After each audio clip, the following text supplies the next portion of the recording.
ನಮಸ್ಕಾರ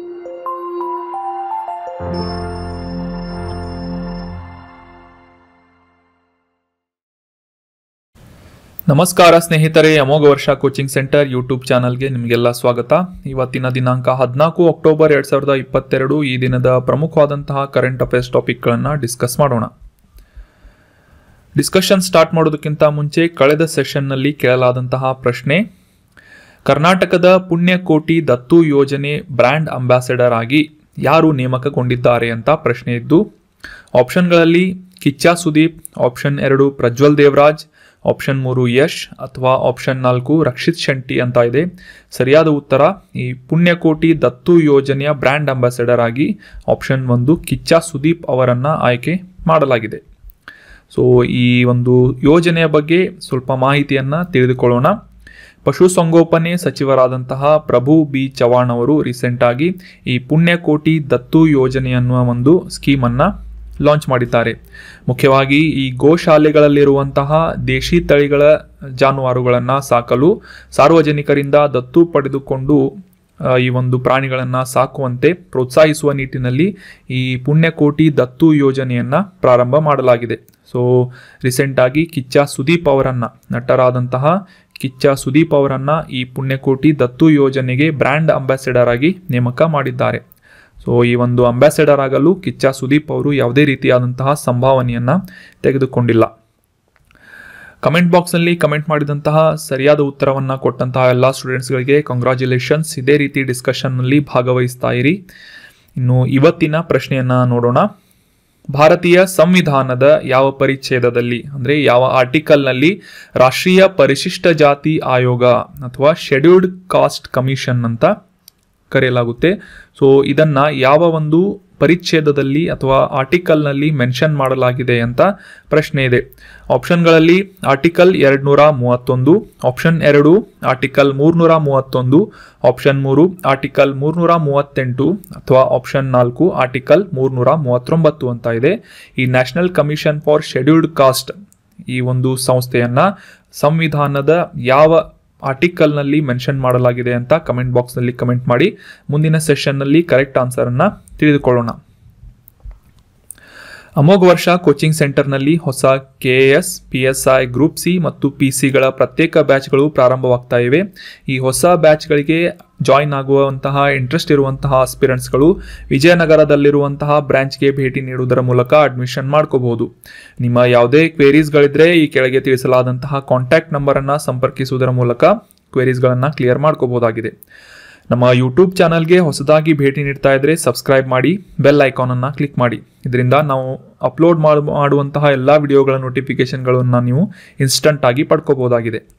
ಅದೇ ರೀತಿ ನಿಮ್ಮ ಎಲ್ಲ ಫ್ರೆಂಡ್ಸ್ಗಳ ಜೊತೆ ಈ ಕಂಟೆಂಟನ್ನು, ವಿಡಿಯೋವನ್ನು ಶೇರ್ ಮಾಡಿ ಮತ್ತು ನಿಮ್ಮ ಕ್ವೆರೀಸ್ಗಳು, ಸಜೆಷನ್ಗಳಿದ್ರೆ ಕಮೆಂಟ್ ಬಾಕ್ಸ್ನಲ್ಲಿ ಕಮೆಂಟ್ ಮಾಡಿ ಅಂತ ಹೇಳ್ತಾ ಇವತ್ತಿನ ಆರ್ಟಿಕಲ್ಗೆ ಸಂಬಂಧಿಸಿದಂತಹ ಮೊದಲ ಪ್ರಶ್ನೆಯನ್ನು ತಿಳಿದುಕೊಳ್ಳೋಣ. ಇವತ್ತಿನ ಪ್ರಶ್ನೆ: ಕೆಳಗಿನವುಗಳಲ್ಲಿ ಯಾವುದು ನೇರ ತೆರಿಗೆ ಅಥವಾ ಡೈರೆಕ್ಟ್ ಟ್ಯಾಕ್ಸ್ ಅಲ್ಲ ಅಂತ ಪ್ರಶ್ನೆ ಇದೆ.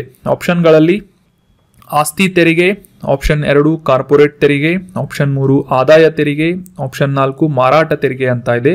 ಇಂಗ್ಲಿಷ್ನಲ್ಲಿ ಹೇಳಬೇಕು ಅಂತಂದ್ರೆ wealth tax, corporate tax, income tax ಅಥವಾ ಈ ಸೇಲ್ಸ್ ಟ್ಯಾಕ್ಸ್ ಅಂತ ಇದೆ. ಸರಿಯಾದ ಉತ್ತರ ಈ ನೇರ ತೆರಿಗೆಗೆ ಒಳಪಡದೇ ಇರುವಂತಹ ಡೈರೆಕ್ಟ್ ಟ್ಯಾಕ್ಸ್ಗೆ ಒಳಪಡದೇ ಇರುವಂತಹ ತೆರಿಗೆ ಯಾವುದು ಅಂತಂದ್ರೆ ಸೇಲ್ಸ್ ಟ್ಯಾಕ್ಸ್ ಆಗಿದೆ. ಈ ಮಾರಾಟ ತೆರಿಗೆಯನ್ನ ಹೊರತುಪಡಿಸಿ ಉಳಿದಂತಹ ಆಸ್ತಿ ತೆರಿಗೆ, ಕಾರ್ಪೊರೇಟ್ ಟ್ಯಾಕ್ಸ್ ಮತ್ತು ಇನ್ಕಮ್ ಟ್ಯಾಕ್ಸ್ ಏನಿವೆ ಇವು ಡೈರೆಕ್ಟ್ ಟ್ಯಾಕ್ಸ್ಗಳ ಒಂದು ಕವರೇಜ್ನಲ್ಲಿ ಬರುತ್ತವೆ. ಸೊ ರೀಸೆಂಟ್ ಆಗಿ ಈ ಡೈರೆಕ್ಟ್ ಟ್ಯಾಕ್ಸ್ ನ್ಯೂಸ್ನಲ್ಲಿರುವುದರಿಂದ ಇದರ ಬಗ್ಗೆ ಕೆಲವೊಂದಿಷ್ಟು ಇಂಪಾರ್ಟೆಂಟ್ ಮಾಹಿತಿಗಳನ್ನು ಡಿಸ್ಕಸ್ ಮಾಡೋಣ. ರೀಸೆಂಟ್ ಆಗಿ ಈ ಒಂದು ಕೇಂದ್ರದ ಹಣಕಾಸು ಸಚಿವಾಲಯದ ಪ್ರಕಾರ 2022-23 ಈ ಫೈನಾನ್ಷಿಯಲ್ ಇಯರ್ನಲ್ಲಿ, ಹಣಕಾಸು ವರ್ಷದಲ್ಲಿ ಅಕ್ಟೋಬರ್ 8ರವರೆಗೆ ಮಾಡಿದಂತಹ ಒಂದು ಸ್ಟ್ಯಾಟಿಸ್ಟಿಕ್ಸ್ಗಳ ಪ್ರಕಾರ ನಿವ್ವಳ ನೆಟ್ ಡೈರೆಕ್ಟ್ ಟ್ಯಾಕ್ಸ್ ಕಲೆಕ್ಷನ್ ಏನಿದೆ ಸುಮಾರು 7.45 ಲಕ್ಷ ಕೋಟಿಗಳಷ್ಟು ಏರಿದೆ, ಜಾಸ್ತಿ ಆಗಿದೆ ಅಂತ ಒಂದು ಸ್ಟೇಟ್ಮೆಂಟನ್ನು ನಮ್ಮ ಕೇಂದ್ರ ಹಣಕಾಸು ಸಚಿವಾಲಯದಿಂದ ನೀಡಲಾಗಿದೆ. ಇದು ನಮ್ಮ ಈ ವರ್ಷದ ಬಜೆಟ್ ಗುರಿಯ ಒಂದು ಅರ್ಧಕ್ಕಿಂತ ಹೆಚ್ಚಾಗಿದೆ ಅಂತ, ಅಂದರೆ ಹೆಚ್ಚಾದಂತಹ ಒಂದು ಡೈರೆಕ್ಟ್ ಟ್ಯಾಕ್ಸ್ ಕಲೆಕ್ಷನ್ ಆಗಿದೆ ಅಂತ ಒಂದು ಸ್ಟೇಟ್ಮೆಂಟ್ ಅನ್ನ ನೀಡಲಾಗಿದೆ. ಸೊ ನೇರ ತೆರಿಗೆ ಅಥವಾ ಡೈರೆಕ್ಟ್ ಟ್ಯಾಕ್ಸ್ ನ್ಯೂಸ್ನಲ್ಲಿ ಇರುವುದರಿಂದ ಈ ಡೈರೆಕ್ಟ್ ಟ್ಯಾಕ್ಸ್ ಅಂದ್ರೆ ಏನು ಅಂತ ತಿಳಿದುಕೊಳ್ಳೋಣ. ಈ ಡೈರೆಕ್ಟ್ ಟ್ಯಾಕ್ಸ್ ಮುಖ್ಯವಾಗಿ ವೈಯಕ್ತಿಕವಾಗಿ ಅಥವಾ ಸಂಸ್ಥೆಯಿಂದ ಈ ಒಂದು ಅದನ್ನ ವಿಧಿಸುವಂತಹ ಅಥವಾ ಅದನ್ನ ಇಂಪೋಸ್ ಮಾಡುವಂತಹ ಯೂನಿಟ್ಗಳಿಗೆ ಡೈರೆಕ್ಟ್ ಆಗಿ ಪೇಮೆಂಟ್ ಮಾಡುವಂತಹ ಟ್ಯಾಕ್ಸ್ಗಳನ್ನು ಡೈರೆಕ್ಟ್ ಟ್ಯಾಕ್ಸ್ ಅಥವಾ ನೇರ ತೆರಿಗೆ ಅಂತ ಕರೆಯಲಾಗುತ್ತೆ. ಫಾರ್ ಎಕ್ಸಾಂಪಲ್, ಈ ಆದಾಯ ತೆರಿಗೆ ಅಥವಾ ಇನ್ಕಮ್ ಟ್ಯಾಕ್ಸ್ ಆಗಿರ್ಬೋದು, ಈ ರಿಯಲ್ ಟೈಮ್ ವೆಲ್ತ್ ಟ್ಯಾಕ್ಸ್ ಆಗಿರ್ಬೋದು ಅಥವಾ ಆಸ್ತಿ ತೆರಿಗೆ ಅಂತ ಕರೀತಾರೆ. ವೈಯಕ್ತಿಕವಾಗಿ ಒಬ್ಬ ವ್ಯಕ್ತಿ ನೀಡುವಂತಹ ಆಸ್ತಿ ತೆರಿಗೆ ಆಗಿರಬಹುದು ಅಥವಾ ತಾವು ವೈಯಕ್ತಿಕವಾಗಿ ಹೊಂದಿದಂತಹ ಸ್ವತ್ತುಗಳ ಮೇಲಿನ ಒಂದು ಇಂಪೋಸ್ ಮಾಡಲಾದಂತಹ ತೆರಿಗೆಯನ್ನು ಪೇ ಮಾಡುವುದನ್ನು ಡೈರೆಕ್ಟ್ ಟ್ಯಾಕ್ಸ್ ಪೇಮೆಂಟ್ ಅಂತ ಕರೆಯಲಾಗುತ್ತೆ. ಮುಖ್ಯವಾಗಿ ವಿವಿಧ ಉದ್ದೇಶಗಳಿಗಾಗಿ ಸರ್ಕಾರದಿಂದ ನೇರ ತೆರಿಗೆಗಳನ್ನು ಕಲೆಕ್ಟ್ ಮಾಡಲಾಗುತ್ತೆ. ಸೊ ಈ ಒಂದು 2022-23 ವರ್ಷದಲ್ಲಿ ಹೆಚ್ಚಿನ ಒಂದು ನಿವ್ವಳವಾದಂತಹ ಡೈರೆಕ್ಟ್ ಟ್ಯಾಕ್ಸನ್ನು ಕಲೆಕ್ಟ್ ಮಾಡಲಾಗಿದೆ ಅಂತ ಈ ಒಂದು ನ್ಯೂಸ್ನಲ್ಲಿ ನಾವು ಅರ್ಥ ಮಾಡ್ಕೋಬೋದಾಗಿದೆ. ಸ್ಪೆಸಿಫಿಕ್ ಆಗಿ ಈ ಒಂದು ಡೇಟಾಗಳ ಪ್ರಕಾರ ಈ ನಿವ್ವಳ ವೈಯಕ್ತಿಕ ಆದಾಯ ತೆರಿಗೆ ಏನಿದೆ ಈ ಕಾರ್ಪೊರೇಟ್ ಟ್ಯಾಕ್ಸ್ಗಿಂತ ಜಾಸ್ತಿಯಾಗಿ ಕಲೆಕ್ಷನ್ ಆಗಿದೆ ಅಂತ ಹೇಳಲಾಗ್ತಾ ಇದೆ. ಈ ವೈಯಕ್ತಿಕವಾದಂತಹ ಡೈರೆಕ್ಟ್ ಇನ್ಕಮ್ ಟ್ಯಾಕ್ಸ್ ಏನಿದೆ 17.35% ಹೆಚ್ಚಾಗಿದ್ರೆ ಈ ಕಾರ್ಪೊರೇಟ್ ಟ್ಯಾಕ್ಸ್ನಲ್ಲಿ ಸುಮಾರು 16.29 ನೆಟ್ ಈ ಡೈರೆಕ್ಟ್ ಟ್ಯಾಕ್ಸ್ ರಿಟರ್ನ್ ಏನು ಮಾಡ್ತಾರೆ ಮರುಪಾವತಿಯಿಂದ ಸೊ ಅದನ್ನು ಕಲೆಕ್ಟ್ ಮಾಡಲಾಗಿದೆ ಅಂತ ಒಂದು ಸ್ಟೇಟ್ಮೆಂಟ್ನಲ್ಲಿ ಈ ಫೈನಾನ್ಸ್ ಮಿನಿಸ್ಟ್ರಿಯಿಂದ ಹೇಳಲಾಗಿದೆ. ಸೆಪ್ಟೆಂಬರ್ 17ರಂದು ನೇರ ತೆರಿಗೆಗಳಿಂದ ಒಟ್ಟು ಆದಾಯವನ್ನು ಟೋಟಲ್ ಆಗಿ ಹೇಳಬೇಕು ಅಂತಂದರೆ 8,36,225 ಕೋಟಿಗಳಷ್ಟು, ಅಂದರೆ ಸುಮಾರು 30.2% ಬೆಳವಣಿಗೆಯನ್ನು ಈ ಒಂದು ನೇರ ತೆರಿಗೆ ಕಲೆಕ್ಷನ್ನಲ್ಲಿ ಸಂಗ್ರಹ ಮಾಡುವುದರಲ್ಲಿ ಮಾಡಲಾಗಿದೆ ಅಂತ ಡೇಟಾನಲ್ಲಿ ನಾವು ಅರ್ಥ ಮಾಡ್ಕೋಬೋದಾಗಿದೆ. ನಮಗೆ exam point of view important ಇರುವುದು ಏನು ಅಂತಂದರೆ ಈ ವರ್ಷ ಸುಮಾರು 30.2% ಈ ಒಂದು ನೇರ ತೆರಿಗೆ ಅಥವಾ ಡೈರೆಕ್ಟ್ ಟ್ಯಾಕ್ಸ್ ಕಲೆಕ್ಷನ್ನಲ್ಲಿ ಹೆಚ್ಚಳವನ್ನು ಕಾಣಲಾಗ್ತಾ ಇದೆ ಅಂತ ಈ ಫೈನಾನ್ಸ್ ಮಿನಿಸ್ಟ್ರಿಯಿಂದ ರಿಲೀಸ್ ಮಾಡಿದಂತಹ ವರದಿಯ ಪ್ರಕಾರ ತಿಳಿದು ಬರುತ್ತೆ. ಅದೇ ರೀತಿಯಾಗಿ ಡೈರೆಕ್ಟ್ ಟ್ಯಾಕ್ಸ್ಗಳು ಅಂದರೆ ಏನು ಮತ್ತು ಇದರಲ್ಲಿ ಯಾವ ಯಾವ ಎಲಿಮೆಂಟ್ಸ್ಗಳು ಬರ್ತಾವೆ ಅಂತ ನಾವು ಡಿಸ್ಕಸ್ ಮಾಡಿದ್ವಿ. ಇನ್ನು ಮುಂದಿನ ಪ್ರಶ್ನೆಯನ್ನು ನೋಡೋಣ. ಈ ಸ್ಟಾಕ್ ಹೋಮ್ ಅಂತಾರಾಷ್ಟ್ರೀಯ ಶಾಂತಿ ಸಂಶೋಧನಾ ಸಂಸ್ಥೆಯಿಂದ ಒಂದು ವರದಿಯನ್ನು ಬಿಡುಗಡೆ ಮಾಡಲಾಗಿದೆ. ಮುಖ್ಯವಾಗಿ ಇದು ಸ್ವಾವಲಂಬಿ ಶಸ್ತ್ರಾಸ್ತ್ರಗಳ ಉತ್ಪಾದನಾ ಸಾಮರ್ಥ್ಯವನ್ನು ಗುರುತಿಸುವಂತಹ ರಿಪೋರ್ಟ್ ಆಗಿದ್ದು ಈ ಒಂದು ರಿಪೋರ್ಟ್ನಲ್ಲಿ ಭಾರತಕ್ಕೆ ಎಷ್ಟನೇ ರ್ಯಾಂಕ್ ನೀಡಲಾಗಿದೆ ಅಂತ ಪ್ರಶ್ನೆ ಇದೆ. ಆಪ್ಷನ್ಗಳಲ್ಲಿ 12ನೇ ಸ್ಥಾನ, ಆಪ್ಷನ್ 2 8ನೇ ಸ್ಥಾನ, ಆಪ್ಷನ್ 3 4ನೇ ಸ್ಥಾನ ಅಥವಾ ಆಪ್ಷನ್ 4 1ನೇ ಸ್ಥಾನ ಅಂತ ಇದೆ. ಸರಿಯಾದ ಉತ್ತರ 4ನೇ ಸ್ಥಾನ ಆಗಿದೆ. ಈ ಶಸ್ತ್ರಾಸ್ತ್ರಗಳನ್ನು ದೇಶೀಯವಾಗಿ ಡೆವಲಪ್ ಮಾಡುವಂತಹ ಉತ್ಪಾದನೆ ಮಾಡುವಂತಹ ಸಾಮರ್ಥ್ಯದ ಕುರಿತಾದಂತಹ ಒಂದು ರಿಪೋರ್ಟ್ ಸ್ಟಾಕ್ ಹೋಮ್ ಅಂತಾರಾಷ್ಟ್ರೀಯ ಶಾಂತಿ ಸಂಶೋಧನಾ ಸಂಸ್ಥೆಯಿಂದ ಬಿಡುಗಡೆ ಮಾಡಲಾಗಿದ್ದು 4ನೇ ಸ್ಥಾನವನ್ನು ಭಾರತಕ್ಕೆ ನೀಡಲಾಗಿದೆ. ಸೊ ಆಲ್ರೆಡಿ ಡಿಸ್ಕಸ್ ಮಾಡಿದ ಹಾಗೆ ಕಾಂಟೆಕ್ಸ್ಟ್ನಲ್ಲಿ ಇದೇ ಒಂದು ಇನ್ಫಾರ್ಮೇಷನನ್ನು ಮೆನ್ಷನ್ ಮಾಡಲಾಗಿದ್ದು ಈ ಸ್ವಾವಲಂಬಿ ಶಸ್ತ್ರಾಸ್ತ್ರ ಉತ್ಪಾದನಾ ಸಾಮರ್ಥ್ಯದಲ್ಲಿ 12 ಇಂಡೋ ಪೆಸಿಫಿಕ್ ರಾಷ್ಟ್ರಗಳು ಅಂತಂದರೆ ಈ ಇಂಡಿಯನ್ ಓಷನ್ ಅಥವಾ ಹಿಂದೂ ಮಹಾಸಾಗರ ಮತ್ತು ಪೆಸಿಫಿಕ್ ಮಹಾಸಾಗರಗಳ ನಡುವೆ ಬರುವಂತಹ ಪ್ರಮುಖವಾದಂತಹ ರಾಷ್ಟ್ರಗಳಲ್ಲಿ ಅಥವಾ ಅದರಲ್ಲಿ ಪ್ರಮುಖವಾಗಿ 12 ರಾಷ್ಟ್ರಗಳಲ್ಲಿ ಈ ಒಂದು ರಕ್ಷಣಾ ಉತ್ಪಾದನೆಯಲ್ಲಿ ಆತ್ಮನಿರ್ಭರತೆ ಕುರಿತಾದಂತಹ ರಿಪೋರ್ಟನ್ನು ಜನರೇಟ್ ಮಾಡಲಾಗಿದ್ದು ಇದರಲ್ಲಿ ಭಾರತಕ್ಕೆ 4ನೇ ಸ್ಥಾನವನ್ನು ನೀಡಲಾಗಿದೆ. ಮುಖ್ಯವಾಗಿ ಅತಿ ಹೆಚ್ಚಾದಂತಹ ಮಿಲಿಟರಿ ವೆಚ್ಚವನ್ನು ಮಾಡುವಂತಹ ರಾಷ್ಟ್ರಗಳಾದ ಆಸ್ಟ್ರೇಲಿಯಾ ಆಗಿರ್ಬೋದು, ಚೀನಾ, ಭಾರತ, ಇಂಡೋನೇಷ್ಯಾ, ಜಪಾನ್, ದಕ್ಷಿಣ Korea, Malaysia, Pakistan, Singapore, Taiwan, Thailand ಮತ್ತು ವಿಯೆಟ್ನಾಂ ಈ 12 ರಾಷ್ಟ್ರಗಳನ್ನು ಈ ಸರ್ವೆಯಲ್ಲಿ ಇನ್ಕ್ಲೂಡ್ ಮಾಡಲಾಗಿತ್ತು. ಸೊ ಇದರ ಒಂದು ಡೀಟೇಲ್ಸ್ ಪ್ರಕಾರ ಭಾರತಕ್ಕೆ 4ನೇ ಸ್ಥಾನವನ್ನು ನೀಡಲಾಗಿದೆ. 2020ರಲ್ಲಿ ಶಸ್ತ್ರಾಸ್ತ್ರಗಳ ಉತ್ಪಾದನೆಯಲ್ಲಿ ದೇಶೀಯವಾಗಿ ಡೆವಲಪ್ ಮಾಡಬಲ್ಲ ಒಂದು ಸಾಮರ್ಥ್ಯವನ್ನು ಅಂದರೆ ಸ್ವಾವಲಂಬನೆಯನ್ನು ಅಳೆಯುವಂತಹ ಅಧ್ಯಯನವನ್ನು ಮಾಡಲಾಗಿತ್ತು. ಸೊ ಇದರಲ್ಲಿ ಮುಖ್ಯವಾಗಿ 3 ಸೂಚಕಗಳನ್ನು ಆಧರಿಸಿ ಈ ಒಂದು ರಿಪೋರ್ಟನ್ನು ಪ್ರಿಪೇರ್ ಮಾಡಲಾಗಿತ್ತು. ಅದರಲ್ಲಿ ಇಂಡಿಕೇಟರ್ಸ್ಗಳನ್ನು ನೋಡೋದಾದರೆ ಮೊದಲನೇದು ಶಸ್ತ್ರಾಸ್ತ್ರಗಳ ಸಂಗ್ರಹಣೆ, ಯಾವುದೇ ಒಂದು ದೇಶದಿಂದ ಎಷ್ಟು ಶಸ್ತ್ರಾಸ್ತ್ರಗಳನ್ನು ವೆಪನ್ಗಳನ್ನು ಕಲೆಕ್ಟ್ ಮಾಡಲಾಗ್ತಾ ಇದೆ, ಸಂಗ್ರಹಣೆ ಮಾಡಲಾಗ್ತಾ ಇದೆ ಅಂತ ಒಂದು ಇಂಡಿಕೇಟರ್ ಇದ್ರೆ, ಎರಡನೇ ಇಂಡಿಕೇಟರ್ ಅಂತಂದ್ರೆ ಆ ದೇಶದಲ್ಲಿ ಈ ಒಂದು ವೆಪನ್ ಸಿಸ್ಟಮ್ಗಳ ಒಂದು ಇಂಡಸ್ಟ್ರಿಗಳು ಎಷ್ಟಿವೆ, ಯಾವ ಒಂದು ಪ್ರಮಾಣದಲ್ಲಿ ಅವು ಉತ್ಪಾದನೆ ಮಾಡ್ತಾ ಇವೆ ಶಸ್ತ್ರಾಸ್ತ್ರಗಳನ್ನ ಅಂತ ಎರಡನೇ ಇಂಡಿಕೇಟರ್ ಕನ್ಸಿಡರ್ ಮಾಡಲಾಗಿತ್ತು. ಮೂರನೇ ಇಂಡಿಕೇಟರ್ನಲ್ಲಿ ಸಿಬ್ಬಂದಿ ಇಲ್ಲದಂತಹ ಕಡಲ ವಾಹನಗಳು ಅಥವಾ ಈ ಕ್ರೂ ಮೆಂಬರ್ಗಳು ಇಲ್ಲದೆ ಇರುವಂತಹ ವಾರ್ಶಿಪ್ಗಳು ಇವುಗಳನ್ನು ಕನ್ಸಿಡರ್ ಮಾಡಲಾಗಿತ್ತು. ಈ ರೀತಿಯಾಗಿ 3 ಇಂಡಿಕೇಟರ್ಗಳನ್ನು ಗಮನದಲ್ಲಿಟ್ಟುಕೊಂಡು ಈ ರಿಪೋರ್ಟನ್ನು ರಕ್ಷಣಾ ಉತ್ಪಾದನೆಯಲ್ಲಿ ಆತ್ಮನಿರ್ಭರತೆ ಅನ್ನುವ ಒಂದು ರಿಪೋರ್ಟನ್ನು ಪ್ರಿಪೇರ್ ಮಾಡಲಾಗಿತ್ತು. ಇನ್ನು ಭಾರತ ಮತ್ತು ಚೀನಾಗಳ ನಡುವೆ ಒಂದು ಕಂಪ್ಯಾರಿಸನ್ ಮಾಡಲಾದರೆ 2016ರಿಂದ 2020ರವರೆಗೆ ಚೀನಾ ಕೂಡ 5ನೇ ಅತಿ ದೊಡ್ಡ ರಾಷ್ಟ್ರವಾಗಿ ಈ ಶಸ್ತ್ರಾಸ್ತ್ರಗಳನ್ನು ಬೇರೆ ದೇಶಗಳಿಂದ ಆಮದು ಮಾಡಿಕೊಳ್ಳುವಂತಹ ರಾಷ್ಟ್ರವಾಗಿತ್ತು.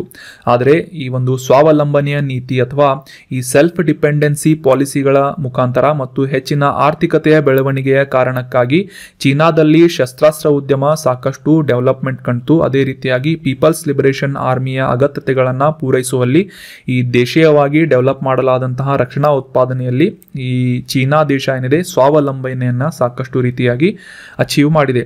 ಇನ್ನು ಭಾರತದ ವಿಷಯಕ್ಕೆ ಬಂದಾಗ 2016ರಿಂದ 2020ರವರೆಗೆ ಈ ಬೇರೆ ದೇಶಗಳಿಂದ ಶಸ್ತ್ರಾಸ್ತ್ರಗಳನ್ನು ಆಮದು ಮಾಡಿಕೊಳ್ಳುವ ಒಂದು ಪಟ್ಟಿಯಲ್ಲಿ ಭಾರತ 2ನೇ ಸ್ಥಾನದಲ್ಲಿದೆ. ಅಂದರೆ ಅತ್ಯಂತ ಹೆಚ್ಚಾದಂತಹ ಒಂದು ರಕ್ಷಣಾ ಸಾಮಗ್ರಿಗಳನ್ನು ಒಂದು ಪ್ರಾಡಕ್ಟ್ಸ್ಗಳನ್ನು ಇಂಪೋರ್ಟ್ ಮಾಡ್ಕೊಳ್ತಾ ಇದ್ದು, ಮುಖ್ಯವಾಗಿ ಭಾರತ ಸಂಪೂರ್ಣ ವಿದೇಶಿ ಪ್ರಮುಖ ಶಸ್ತ್ರಾಸ್ತ್ರಗಳ ಮೇಲೆ ಕಂಪ್ಲೀಟ್ ಆಗಿ ಅವಲಂಬನೆ ಹೊಂದಿತ್ತು. ಅಂದರೆ ಸುಮಾರು 2016ರಿಂದ 2020ರ ಒಂದು ಸ್ಟ್ಯಾಟಿಸ್ಟಿಕ್ಸ್ಗಳನ್ನು ನೋಡಿದರೆ ಈ 84% ವಿದೇಶಿ ಮೂಲದಿಂದ ಈ ರಕ್ಷಣಾ ಉತ್ಪಾದನೆಗಳ ಒಂದು ವೆಪನರಿ ಸಿಸ್ಟಮ್ಸ್ಗಳನ್ನು ಇಂಪೋರ್ಟ್ ಮಾಡ್ಕೊಳ್ತಾ ಇತ್ತು.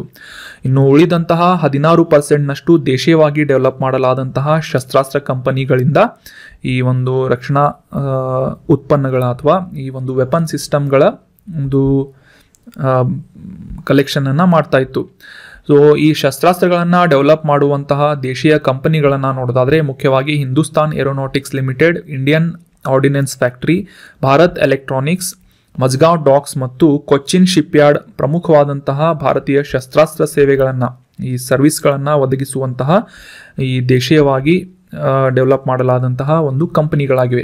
ಸೊ ಈ ಕಂಪನಿಗಳನ್ನು ಹೊರತುಪಡಿಸಿ ಈ ಸುಮಾರು 84% ಶಸ್ತ್ರಾಸ್ತ್ರಗಳನ್ನು ಬೇರೆ ದೇಶಗಳಿಂದ ಭಾರತ ಇಂಪೋರ್ಟ್ ಮಾಡ್ಕೊಳ್ತಾ ಇತ್ತು. ಸೊ ಇದರ ಅರ್ಥ ಇನ್ನೂ ಭಾರತದಲ್ಲಿ ಸಾಕಷ್ಟು ರೀತಿಯಾಗಿ ಈ ಒಂದು ಶಸ್ತ್ರಾಸ್ತ್ರಗಳ ಒಂದು ಉತ್ಪಾದನೆಯಲ್ಲಿ ಆತ್ಮನಿರ್ಭರತೆಯನ್ನು ಸಾಧಿಸುವುದು ಅವಶ್ಯಕತೆ ಇದೆ ಅಂತ ನಮಗೆ ಸ್ಟ್ಯಾಟಿಸ್ಟಿಕ್ಸ್ನಲ್ಲಿ ತಿಳಿದು ಬರುತ್ತೆ. ಸೊ ದ್ಯಾಟ್ ವಾಸ್ ಅಬೌಟ್ ರಕ್ಷಣಾ ಉತ್ಪಾದನೆಯಲ್ಲಿ ಆತ್ಮನಿರ್ಭರ್. ಈ ರೀತಿಯಾದಂಥ ಪಾಯಿಂಟ್ಸ್ಗಳನ್ನು ನೀವು ರಕ್ಷಣೆಗೆ ಅಂದರೆ ಸೆಕ್ಯುರಿಟಿಗೆ ಸಂಬಂಧಿಸಿದಂತಹ ಎಸ್ಸೆಗಳು ಟಾಪಿಕ್ಗಳು ಬಂದರೆ ಅವುಗಳಲ್ಲಿ ಈ ಸ್ಟ್ಯಾಟಿಸ್ಟಿಕ್ಸ್ಗಳನ್ನು ಮೆನ್ಷನ್ ಮಾಡಬೇಕಾಗುತ್ತೆ.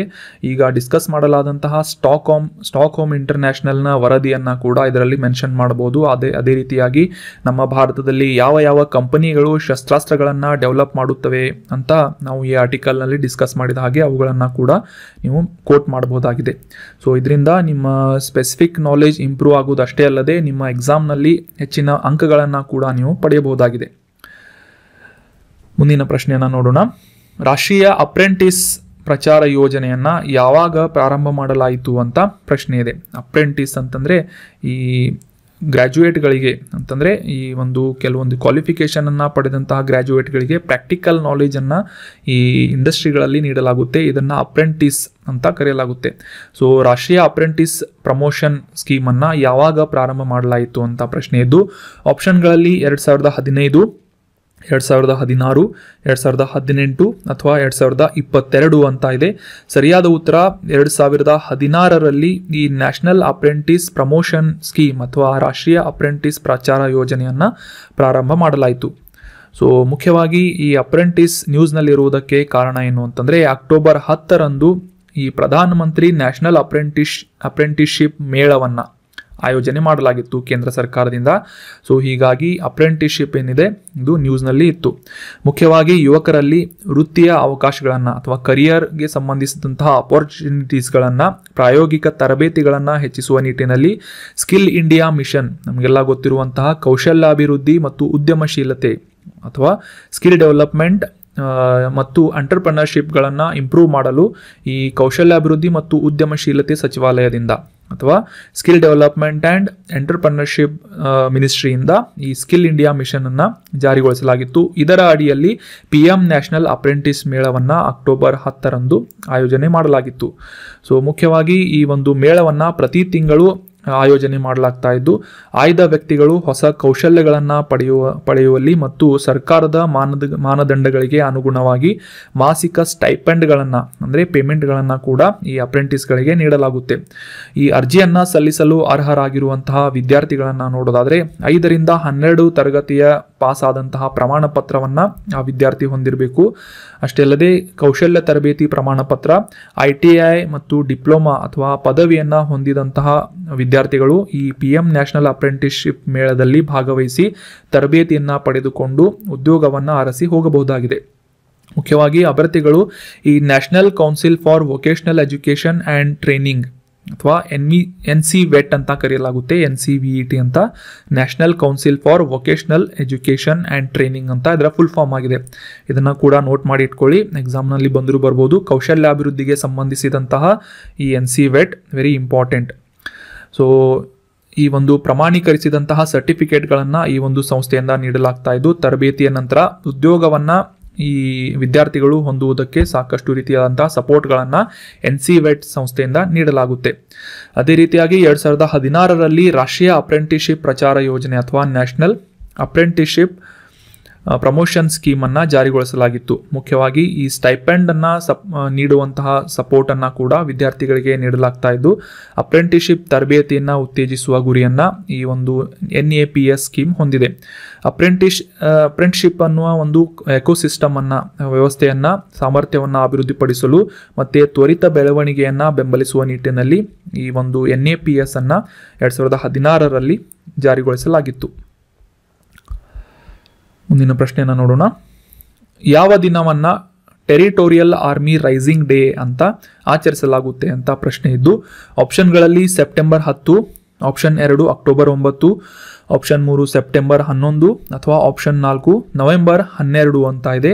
ಸರಿಯಾದ ಉತ್ತರ ಪ್ರತಿ ವರ್ಷ ಅಕ್ಟೋಬರ್ 9ರಂದು ಟೆರಿಟೋರಿಯಲ್ ಆರ್ಮಿ ರೈಸಿಂಗ್ ಡೇ ಅನ್ನಾಗಿ ಆಚರಿಸಲಾಗುತ್ತೆ.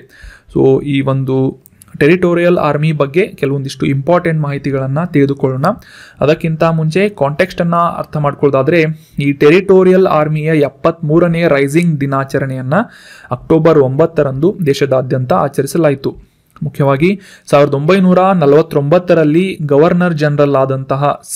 ರಾಜಗೋಪಾಲಾಚಾರಿ ಅವರು ಸಾಕಷ್ಟು ಬದಲಾವಣೆಗಳನ್ನು ಈ ಟೆರಿಟೋರಿಯಲ್ ಆರ್ಮಿಯಲ್ಲಿ ಮಾಡಿ ಈ ಒಂದು ಇದರ ಕೆಪಾಸಿಟಿಯನ್ನು ಹೆಚ್ಚಿಸಿದ ಒಂದು ಕಾರಣಕ್ಕಾಗಿ ಅಕ್ಟೋಬರ್ 9ರಂದು ಪ್ರತಿ ವರ್ಷ 1949ರಿಂದ ಈ ಒಂದು ದಿನವನ್ನು ಆಚರಿಸಲಾಗುತ್ತೆ. ಇದು 73ನೇ ರೈಸಿಂಗ್ ಡೇ ಆಗಿ ಈ ಒಂದು ಟೆರಿಟೋರಿಯಲ್ ಆರ್ಮಿ ಡೇ ಅನ್ನು ಆಚರಿಸಲಾಗ್ತಾ ಇದೆ.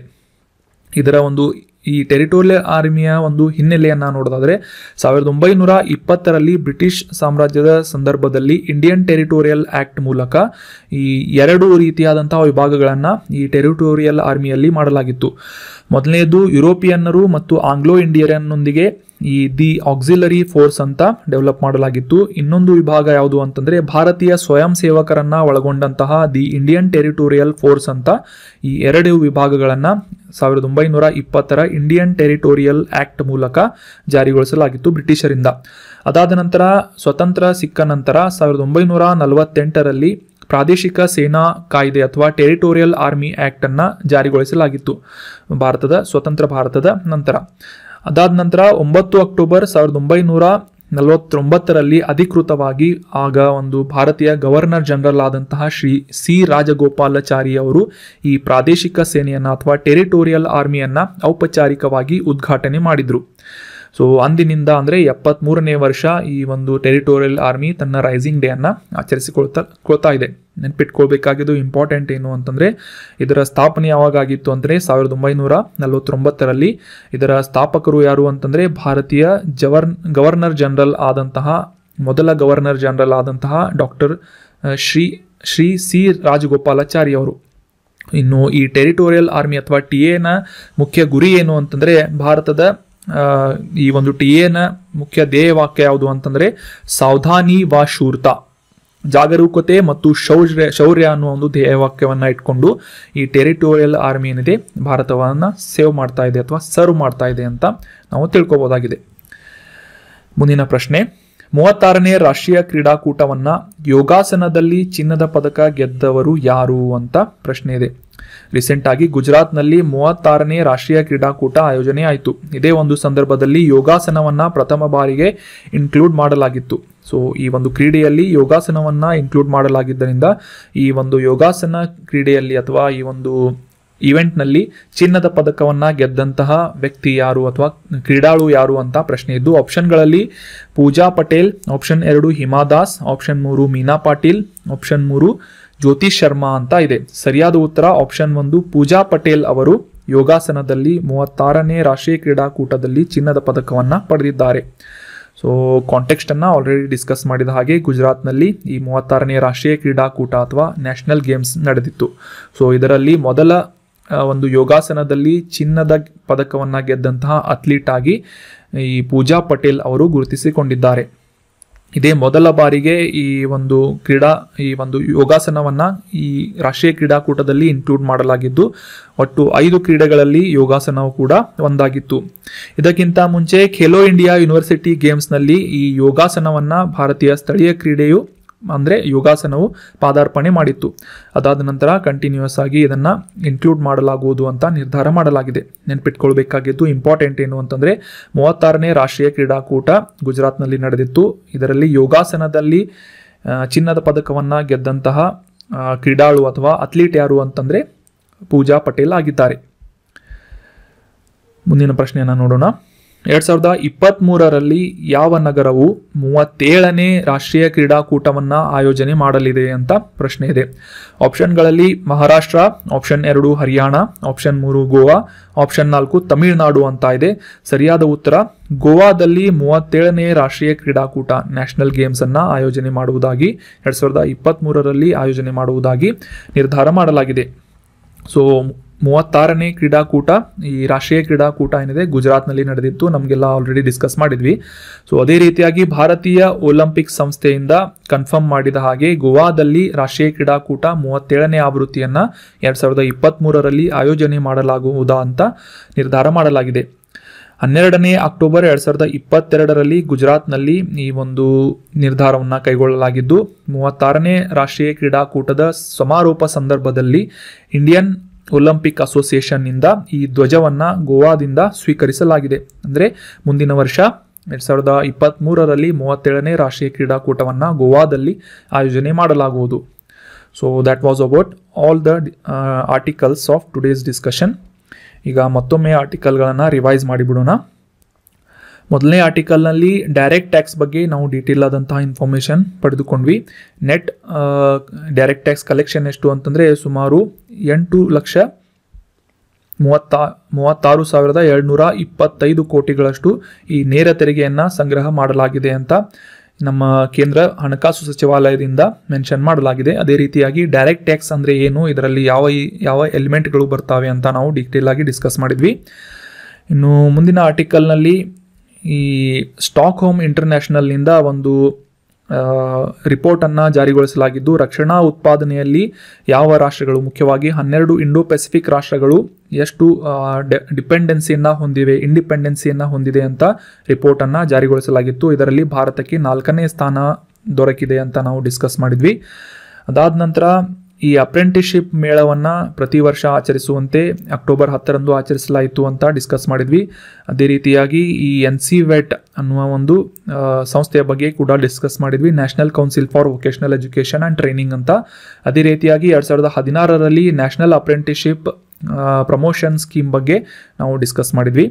ಮುಂದಿನ ಆರ್ಟಿಕಲ್ನಲ್ಲಿ ಟೆರಿಟೋರಿಯಲ್ ಆರ್ಮಿಯ 73ನೇ ರೈಸಿಂಗ್ ಡೇ ಅಕ್ಟೋಬರ್ 9ರಂದು ಆಚರಿಸಲಾಗುತ್ತೆ ಮತ್ತು 1949ರಂದು ಗವರ್ನರ್ ಜನರಲ್ ಸಿ ರಾಜಗೋಪಾಲಾಚಾರಿ ಅವರಿಂದ ಇದನ್ನು ಉದ್ಘಾಟನೆ ಮಾಡಲಾಯಿತು ಅಂತ ನಾವು ಡೀಟೇಲ್ ಆಗಿ ಡಿಸ್ಕಸ್ ಮಾಡಿದ್ವಿ. ನಂತರ 36ನೇ ರಾಷ್ಟ್ರೀಯ ಕ್ರೀಡಾಕೂಟದಲ್ಲಿ ಪೂಜಾ ಪಟೇಲ್ ಅವರು ಯೋಗಾಸನದಲ್ಲಿ ಪ್ರಥಮ ಸ್ಥಾನವನ್ನು ಅಂದರೆ ಚಿನ್ನದ ಪದಕವನ್ನು ಗೆದ್ದಿದ್ದಾರೆ ಅಂತ ನಾವು ತಿಳ್ಕೊಂಡ್ವಿ. ಅದಾದ ನಂತರ 37ನೇ ರಾಷ್ಟ್ರೀಯ ಕ್ರೀಡಾಕೂಟವನ್ನು ಗೋವಾದಲ್ಲಿ ಆಯೋಜನೆ ಮಾಡಲಾಗುವುದು ಅಂತ ನಾವು ಡಿಸ್ಕಸ್ ಮಾಡಿದ್ವಿ. So that was all about today's discussion. Thank you so much for joining the discussion. ನಿಮ್ಮ ಯಾವುದೇ ಸಜೆಷನ್ಗಳು, ಕ್ವೆರೀಸ್ಗಳು ಇದ್ದರೆ ಕಮೆಂಟ್ ಬಾಕ್ಸ್ನಲ್ಲಿ ಕಮೆಂಟ್ ಮಾಡಿ. ಮುಂದಿನ ಡಿಸ್ಕಷನ್ನಲ್ಲಿ ಅದನ್ನ ಕ್ಲಿಯರ್ ಮಾಡಲಾಗುವುದು. ಅದೇ ರೀತಿಯಾಗಿ ಈ ಇಮೇಜನ್ನು ಕ್ಲಿಕ್ ಮಾಡುವುದರ ಮೂಲಕ ನೀವು ಕಳೆದ ಸೆಷನ್ನಲ್ಲಿ ಡಿಸ್ಕಸ್ ಮಾಡಲಾದಂತಹ ಎಲ್ಲ ಕರೆಂಟ್ ಅಫೇರ್ಸ್ ಟಾಪಿಕ್ಗಳನ್ನು ನೀವು ರಿವೈಸ್ ಮಾಡಬಹುದಾಗಿದೆ. Thank you so much. Have a nice day.